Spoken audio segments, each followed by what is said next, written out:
There will be plenty of new faces on Capitol Hill come January, and a record number of women. 126 will take the oath of office.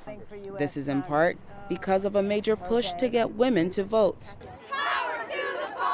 From the beginning of U.S. President Donald Trump's administration, his remarks about women and his administration's policies prompted thousands to take to the streets in protest. Others knocked on doors during the midterm elections, demanding changes.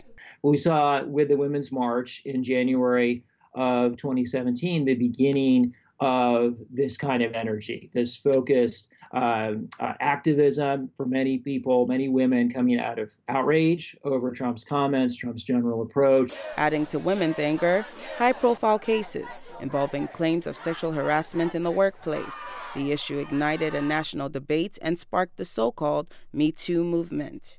The movement also brought down dozens of men, including television icon Bill Cosby, once hailed as America's dad, now behind bars for drugging and assaulting a woman years ago.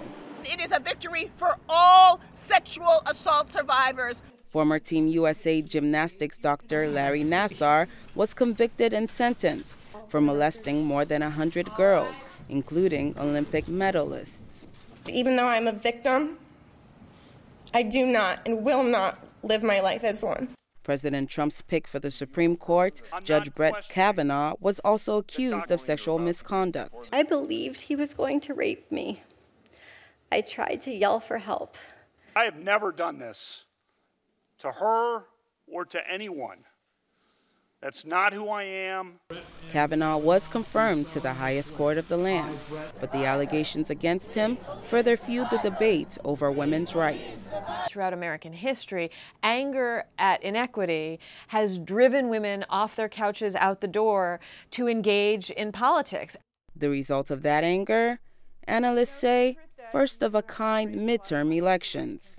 Voters had an opportunity to elect leaders who actually represent and look like Americans. There were more diverse candidates and candidates of color on the ballot. African American, Hispanic, Native American, LGBTQ candidates. Voters elected a diverse group of specifically women, including the first Palestinian American and the first Somali American.